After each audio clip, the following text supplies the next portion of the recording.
Hello everyone, I am Vipul Chauhan And I'm Rudranj.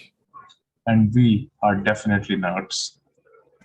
And in this video, we are going to talk about a very trendy topic, something that has been in discussion for quite some time now, blockchain, NFT, and the metaverse. So let's start with a short introduction. Okay, let's start with blockchain. A blockchain is a distributed database that is shared among the nodes of a computer network. Uh, as a database, a blockchain stores information electronically in digital format. Blockchains are best known for their crucial role in cryptocurrency systems these days. Like you must have heard about bitcoins or Ethereum, etc. Blockchain allows us to maintain a secure and decentralized records of transactions, the transactions which happen using these cryptocurrencies. If you are buying something using Bitcoin, the record of the transaction is stored in blockchain and it cannot be edited by anyone. The innovation with a blockchain is that it guarantees the fidelity and security of a record of data and generates trust without the need for a trusted third party. That is why it is called decentralized because no third party is involved. Yeah, so basically, we can think of blockchain as a common registry that is held by many people.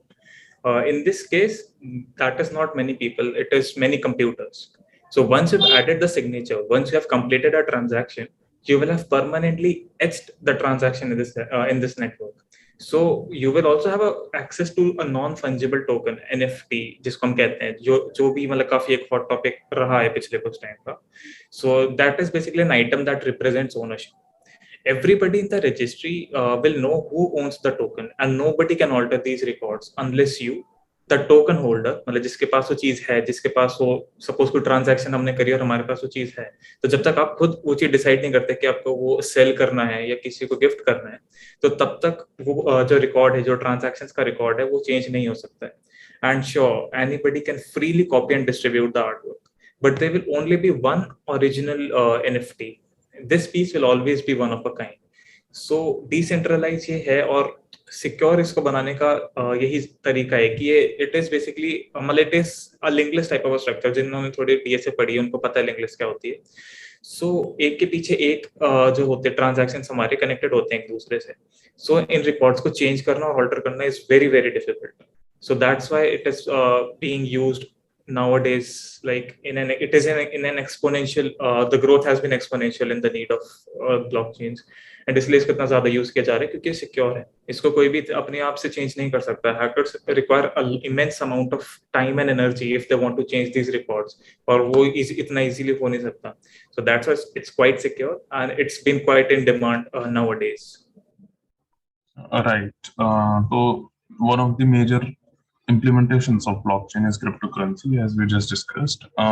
Cryptocurrency एक digital payment system हो गया है इस point पे. जैसे कि आपको अगर आपके पैसे कहीं पे स्टोर करने हो तो you have to go to a bank and bank उसमें अपनी कुछ फीस लेता है for the service charges for the services that it provides to you.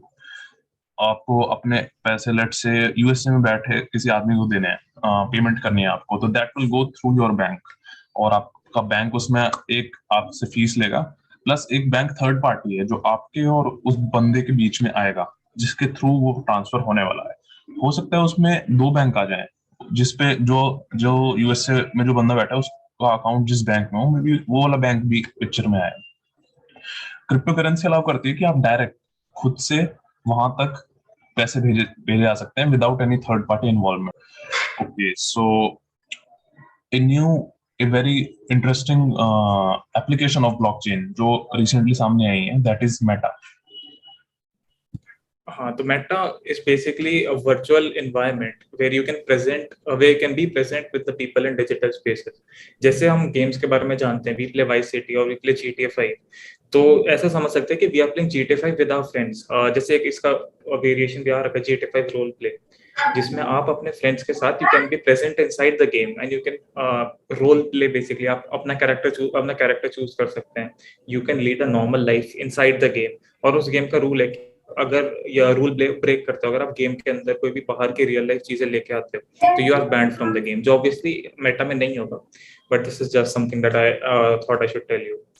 तो जैसे GTA 5 रोल प्ले है हमारा, वैसे ही मेटा आ रहा है. मेटा का एम क्या है कि हम घर बैठे बैठे फिजिकल इंटरेक्शंस कर सकें with the people around us, like हम ऑफिशियल मीटिंग्स कर सकें, we buy properties inside the metaverse and all. Like imagine you being able to log in to a virtual universe using an AR headset. और उसके लिए obviously आपको एक classes चाहिए होंगे सो दैट यू कैन, जो VR और AR आजकल आ रहे हैं, आजकल उसकी टेक्नोलॉजी आ रखी है. And calling up a friend to meet at a virtual destination. जैसे फॉर एग्जांपल आपने अपने कॉलेज का ये वर्चुअल एनवायरनमेंट बना रखा है, तो वी नो कि 2 साल पहले तक covid was in the scene और लॉकडाउन वगैरह लगे हुए थे and meeting physically with one another was quite difficult. तो ऐसे में ये चीज अब काफी ज्यादा किसे कह सकते हैं बढ़िया रहती, अगर सिंपल टर्म्स में बोला जाए, या फिर इंटरेस्टिंग रहती for those who want to meet. हमने कॉलेज का एक वर्चुअल एनवायरनमेंट बना दिया एंड वी हैव डिसाइडेड कि यार ये कॉलेज की कैंटीन है, let's suppose we meet there. तो हमारे जो एवेटार्स या जो हमारे अवतार्स कह सकते हैं, हिंदी में अवतार्स कहते हैं, इंग्लिश में एवेटार्स कहते हैं, I don't know what is the real और what is the original word. तो you can be there and you can meet your friend. So this is, ये मोटा मोटा ये चीज है जो मेटा का एम है. So obviously it's not a real waterfront, it's only a digital representation. But in the metaverse, you can theoretically hear each other, feel each other, and also interact with the elements surrounding you. और ये वैसे सुनने में तो लगता है कि यार बस एक गेम टाइप का है कि क्या ये एनिमेटेड तो नहीं है कोई रहे, बट कंपनीज लाइक फेसबुक ने इसे इतना ज्यादा सीरियसली ले लिया कि उन्होंने अपनी कंपनी की ही रीब्रांडिंग कर दी है. They have named themselves as Meta. So this shows कि वो लोग खुद इस चीज को लेके काफी सीरियस हैं, भले कोई इसको इतना सीरियसली ना ले. और बिकॉज जब से ये चीज हुई है, जब से मेटा का सारा सीन होना शुरू हुआ है, तब से काफी सारी कंपनीज है जो इस मेटावर्स के अराउंड कह सकते हैं रिवॉल्व करना शुरू कर चुकी हैं. ऐसा भी सुनने में आया कि the next Bill Gates of this world will be through this metaverse only, the web3 and the web3 revolution that has been talks nowadays. So what are your opinions regarding this? पहले ये चीज है कि Meta actually में एक नया concept नहीं है. 2011 के टाइम पे गूगल ने एक अपना निकाला था, गूगल लेंस. उनका एम ये था कि भाई एक लेंस होगा हमारे पास जिसमें उनके बेसिकली जो अब गूगल असिस्टेंट बन चुका है आपके फोन्स में, तो वो सारे फीचर्स आपके उस चश्मे में होंगे. तो you can look at A product and find out it's price and its price in different stores and the ingredients and everything just by looking at it rather than manually पढ़ने के और उसे ऑनलाइन सर्च करके compare करने के. उस time पे हम लोग टेक्नोलॉजिकली इतने आगे नहीं थे, हमारे पास प्रोसेसिंग पावर बहुत कम हुआ करती थी. तो fit that much of processing power in A small spectacled was very difficult. इस टाइम पे हमारे प्रोसेसर्स इतने पावरफुल और इतने छोटे हो चुके हैं with smaller and smaller nanometer architectures की हम वो चीज एक स्पेक्टिकल में फिट कर सकते हैं, और ऑलरेडी हम कर चुके हैं. अगर आपने VR हेडसेट्स देखे हो तो वो स्टिल रिलेटिवली बिग होते हैं, लेकिन उसमें you can literally experience another world just sitting at your home. आपके पास एक इतना बड़ा हेडसेट होता है जिसको आप लगा के लेफ्ट राइट देख सकते हो, आप एक दूसरी जगह विजिट कर सकते हो जिसमें आप जस्ट लाइक रियल सेंसेस कि अगर आप सामने देख रहे हो तो आपको सामने का दिख रहा है, लेफ्ट देख रहे हो तो आपको वहां का दिख रहा है, वो आप एक्सपीरियंस कर सकते हो. अब इस चीज पे मेजर कंपनी जैसे फेसबुक होगी, इस चीज पे बैंक कर रहे हैं लोग कि जैसे कि अब कोविड के टाइम पे बहुत लोग, ऑलमोस्ट सब लोग जिनके लिए पॉसिबल था घर से काम करने, तो वो घर से काम कर रहे थे लैपटॉप्स के थ्रू.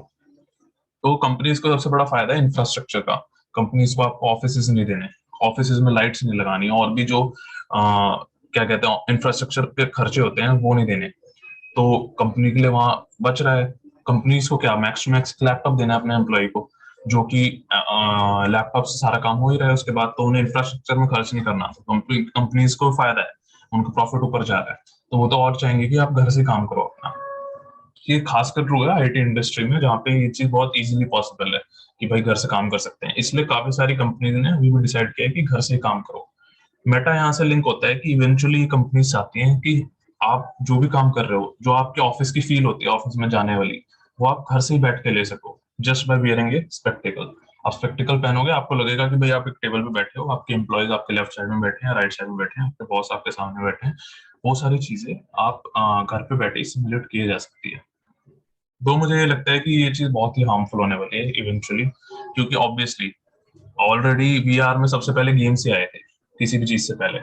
आप इसको already social media is highly addictive for teenagers and kids, for everyone to be honest. तो ऑलरेडी कोई चीज इतनी एडिक्टिव है, आप उसे लेके एक ऐसी चीज में डाल रहे हो जो कि उसे रियलिस्टिक और बना रही है, मतलब रियलिज्म की तरफ लेके जा रही है, which will make it even more several times more addictive. तो मुझे लगता है कि ओवर द टाइम जो अब अगली जनरेशन आ रही हैं बच्चों की, जब तक वो बड़े होंगे तब तक ही सारी टेक्नोलॉजी बन चुकी होंगी, क्योंकि हम ऑलरेडी ऑलमोस्ट पहुंच चुके हैं उस लेवल तक। तो जो एडिक्शन लेवल है इन सोशल मीडिया का, इन गेम्स का, that will keep on increasing, and I think there will come a point जहां पे इन सबको रेगुलेट करना पड़ेगा, इधर गवर्नमेंट को और इन कंपनीज को किसी तरह फोर्स करना पड़ेगा इन चीजों को रेगुलेट करने के लिए, बिकॉज ये चीज तो हाँ। ये चीज तो मेरे को भी लगती है कि जैसे कंसेप्ट तो ठीक है, उसने उठा लिया, मतलब पुराने कंसेप्ट था, अपनी पूरी रीब्रांडिंग उसके अराउंड कर दी। बट कोविड टाइम में एक बार को मैं सोच सकता था कि हाँ चलो ये मे भी चल जाए। बट जैसे जैसे अब चीजें खुल रही हैं तो काफी सारे ऑफिसेस खुल भी रहे हैं। तो हाँ, कुछ कुछ ऑफिसेस हैं, कुछ कुछ कंपनीज हैं जो अभी भी वर्क फ्रॉम होम को ही सपोर्ट करती हैं, मोस्टली आईटी। बट जो उनका प्राइमरी टारगेट था वो तो काफी बड़ी ऑडियंस या काफी बड़ा, अब काफी लार्ज स्केल टारगेट रहा होगा जब इन्होंने ये चीज सोची होगी। प्लस दूसरा मुझे लगता है कि अगर वर्क फ्रॉम होम मतलब हमें घर पे ऑफिस वाली फील देनी भी है, सपोज हमारी ऑफिस की मीटिंग्स है, तो कोई ग्रोन अप, कोई 50 साल का एम्प्लॉय या 50 साल का बॉस और उसके एम्प्लॉयज जूम पे मीटिंग करें, तो उस पर वो कम से कम चेहरा एक दूसरे का देख सकते हैं। अगर वही मीटिंग वो मेटा में हो, एक एनिमेटेड वर्ल्ड में हो, वहां पे मुझे नहीं लगता कि उस लेवल की सीरियसनेस वहां पे आ सकती है, उस लेवल का क्या कहते हैं एनवायरनमेंट बन सकता है इन अ वर्चुअल एनवायरनमेंट। उस जो जो लेवल की फील, एक तो ऑफिशियल जो मेन ऑफिस होती है वो वाली फील तो आ ही नहीं सकती, चलो। बट आई फील कि जूम या Google Meet is anyway better than that. अब आगे जाके कैसे इनकी पीआर टीम काम करती है या कैसे ये चीज लोगों के दिमाग में बैठाते हैं कि this is actually a better product than the existing ones. But what I feel is कि ये जो वर्किंग ऑफिशियल्स हैं उनको छोड़ के जो यंगर हमारी ऑडियंस है, जैसा तुमने बोला कि जो हमारी अपकमिंग जनरेशन है वो जब तक बड़ी होगी तब तक ये सारी चीजें बन चुकी होंगी, तो उनको ये चीज काफी अम्यूजिंग लगेगी। बट आई डोंट थिंक जो इतने सालों से ये गूगल मीट और जूम यूज कर रहे हैं उनके लिए इतना इजी होगा to shift from this, to shift from an 2D online course, virtual meeting तो टू लेट्स से दैट। जो नेक्स्ट जनरेशन ऑफ किड्स होंगे जो आईटी इंडस्ट्री में आज से 10 साल बाद काम करेंगे, मे बी सिर्फ उनके लिए होगा ये। जो करंट जनरेशन है वो तो रिटायर हो चुके होंगे 10 साल में, 10 15 20 साल में। जो नेक्स्ट बंदे आ रहे हैं, लेट्स से जो 10 साल बाद कॉलेज में स्टडी पढ़ाई करके और उसके बाद आईटी इंडस्ट्री में जा रहे हैं, वो तो बचपन से यूज टू होंगे इसके लिए, इसके साथ।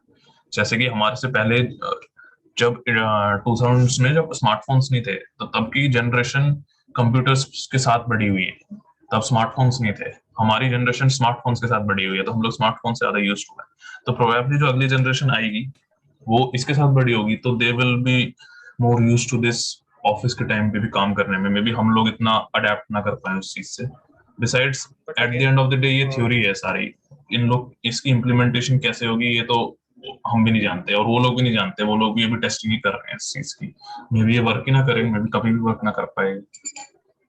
क्योंकि वर्क फ्रॉम होम का मेजर ड्रॉबैक ये था कि एम्प्लॉयज अपने घर पे इतना सीरियसली काम नहीं कर रहे थे कि वही घर पे हैं तो घर वाली फील्ड में बैठे हैं फिर वो। तो अगर हम ये मेटा वाला सीन ले भी है, मेटा का सिस्टम ले भी है, तो भी हम ये चीज कैसे इंश्योर करेंगे कि वो चीज नहीं हो रही जो वर्क फ्रॉम होम में पहले हो रही थी। तब भी तो हम we can not physically see that person, right? So how do we ensure कि अभी भी बंदा अगर उसी फील्ड में काम कर रहा है जैसा नॉर्मल ऑफिस में करेगा। ये चीज तो प्रूवन है कि भाई ऑफलाइन टीम्स में बैठ के बेटर काम, बेटर प्रोडक्टिविटी आती है। ये चीज मैं कुछ दिन पहले एक रिपोर्ट भी पढ़ रहा था, उसमें उन्होंने बताया हुआ था कि अगर क्या कहते हैं टीम्स में लोग काम करते हैं तो कम टाइम में ज्यादा आउटपुट निकलता है। तो आई थिंक मे बी इस चीज को एम्यूलेट करने की कोशिश कर रहे हो ये लोग, या eight the end of the day हम देखें कि ऑफिस में अप्लाई ना किया उन्होंने, अब ऑफिस जैसे चल रहे हैं वैसे चले, मे बी सोशल मीडिया को बना दें कि भाई Meta is all about social media, क्योंकि फेसबुक तो eight the and social media के बारे में है। तो मे बी ऑफिस में अप्लाई ना हो कॉन्सेप्ट, सिर्फ सोशल मीडिया और गेम्स में हो जाए, बट दे तो नो अगेन वही कि कि जो उनका मेन टारगेट रहेगा फिर वो यंगर ऑडियंस और जो सोशल मीडिया प्लेटफॉर्म्स को ज्यादा यूज करते हैं वही वाली ऑडियंस रहेगी। Maybe, maybe that is also possible. Let's see, वही at the end of the day, जैसे कि स्मार्टफोन्स भी प्रेडिक्ट नहीं कर पाया था कोई, ये हमारा टेक इस पॉइंट पे यहाँ पे आ जाएगा, तो we can not really predict it, we can just discuss it कि भाई क्या क्या पॉसिबिलिटीज हो सकती हैं। कोई अभी मेटा ने एक वीडियो निकाला था, वो तो बहुत ही कार्टून सा था, तो वो तो मुझे नहीं लगता कि वो अप्लाई करने वाले हैं ऑफिस में, वो ये अप्लाई होगा भी कैसे, वो कर भी देंगे तो वो बहुत ही कार्टूनिश सा है वो, मतलब उसमें सही बात है, सीरियसनेस क्या ही रहेगी उसमें। अब आपके सामने आपका बॉस कुछ बोल रहा है जो कि कार्टून फिगर में है, तो आप उसको कितना सीरियसली ले सकते हो फिर? वही, that was exactly my point, यही चीज मैं भी अभी हाईलाइट करना चाह रहा था, जो भी मैंने पीछे बात बोली है। और एक चीज और लगती है कि यार फेसबुक का भी ऑल नो कि कितने डेटा लीक्स हुए हैं, कितने केसेस में मार्क जकरबर्ग का अभी तक इन्वॉल्वमेंट रहा है डेटा ब्रीच एंड ऑल में, कि प्राइवेसी मेंटेन नहीं होती है। सो एक वो भी रहता है कि भाई उस कंपनी का प्रोडक्ट यूज करना जिसका ओनर ही इतने सारे इतने सारे केसेस में फंसा हुआ है। तो मे भी कोई नई कंपनी है, जैसे आई गेस अभी माइक्रोसॉफ्ट ने भी किसी गेमिंग कंपनी का एक्वायर किया था, I don't remember the name, but तो वही है, मतलब कि देखना पड़ेगा कि आगे 5-6 साल में कहाँ से कहाँ तक जाती हैं चीजें, मे बी एंड स्विच हो, हाउ मच इज लेकिन the ease to use these platforms. Social media में मैंने देखा स्विच नहीं हो पाता। मतलब गूगल ने ट्राई किया हुआ है सोशल मीडिया बनाना, माइक्रोसॉफ्ट ने किया हुआ है, एंड सब बड़े, एप्पल ने किया हुआ है, बट सारे टेक जायंट्स ने कर रखा है ट्राई, लेकिन वर्क कर नहीं पाता। दिक्कत ये है कि जो वेल एस्टेब्लिश्ड होते हैं लोग उन पे स्टिक करते हैं। एक प्लेटफॉर्म से न्यू प्लेटफॉर्म तक लेके जाना बहुत टफ होता है, तो मे बी वो वर्क ना करे। बिसाइड्स मेरे को लगता है कि जैसे कि अभी अनरियल इंजन के नए वेरिएंट्स आ रहे हैं, वेरिएशंस आ रही हैं जो उसमें बहुत ही हाइपर रियलिस्टिक ग्राफिक्स बनती जा रही हैं। मतलब आप देख के ये नहीं बता सकते कि भाई ये रियल है, रियल इंसान खड़ा है या फिर एनिमेटेड है। मुझे लगता है अगर ये वो चीज ये लोग अप्लाई कर दें rather than कार्टूनिश, अगर वो अप्लाई कर देते हैं अपने मेटा में, तो फिर तो आप डिफरेंस ही नहीं बता पाओगे रियल कौन है और वर्चुअल कौन है। फिर तो अगर आप हेडसेट पे लगा रहे हो आपको रियली फील होने वाला है सब कुछ। तो दो अगेन उसमें प्रोसेसिंग पावर ज्यादा चाहिए, और एक स्पेक्टिकल में उतनी ज्यादा प्रोसेसिंग पावर तो ऑलमोस्ट इम्पॉसिबल है करंट टेक के हिसाब से भी। तो मे जिसको भी बी वो, यूज करना है उसके पास वो डिवाइस होना भी चाहिए। हाँ वो तो कंपनीज को प्रोवाइड क्योंकि कराना अगर पड़ेगा। जैसे अगर ऑफिस यूज नहीं कर रहे हैं, वो सिर्फ सोशल मीडिया वगैरह में चीज इंप्लीमेंट कर रहे हैं, फिर तो सबको हाँ अपने पर्सनली खरीदने पड़ेंगे, तो उस ये केस बात में भी भी है खर्चा बढ़ कि जाएगा। करंट सोशल मीडिया तो सीधे आप फोन से उठा के चला सकते हो, उसमें एक्स्ट्रा खर्चा बढ़ रहा है सोशल मीडिया में। तो या तो उन्हें सस्ता करना पड़ेगा, यानी कि ये कंपनी लॉस में जाएंगी और मास में प्रोड्यूस करेंगी ताकि प्राइसेस डाउन जाए, और प्राइसेस डाउन जाए और लोग लें। लेकिन एट द एंड उन्होंने मास में प्रोड्यूस कर दिया और लोगों ने मास में नहीं खरीदा, तो लॉस करी कंपनीज की। तो एट द एंड गैम्बल ही रहेगा कंपनीज की, मुझे फिर ये लगता कि है। अगर उन्होंने अपनी पूरी कंपनी की ही रीब्रांडिंग उसमें में कर दी है, तो ये तो पक्का है कि वो ऑल इन जाने वाले हैं इस आइडिया को लेकर। मेटा ने तो कितने सारे पेटेंट्स पिछले कुछ महीनों में किए हैं रिगार्डिंग इट्स स्पेक्टिकल्स। तो I think that was it. I guess जो भी हमारे पर्सनल ओपिनियंस थे रिगार्डिंग मेटा वो कवर हो चुके हैं इस वीडियो में। So I guess we can wrap this up. And हाँ, वी नो कि हम थोड़ा लेट हो गए थे वीडियो डालने में, that was because of some engagements, prior engagements, unseen for circumstances. So but yeah, we will try to upload more videos soon. So yeah, that's it for this one. See you next time. Thank you. Thank you.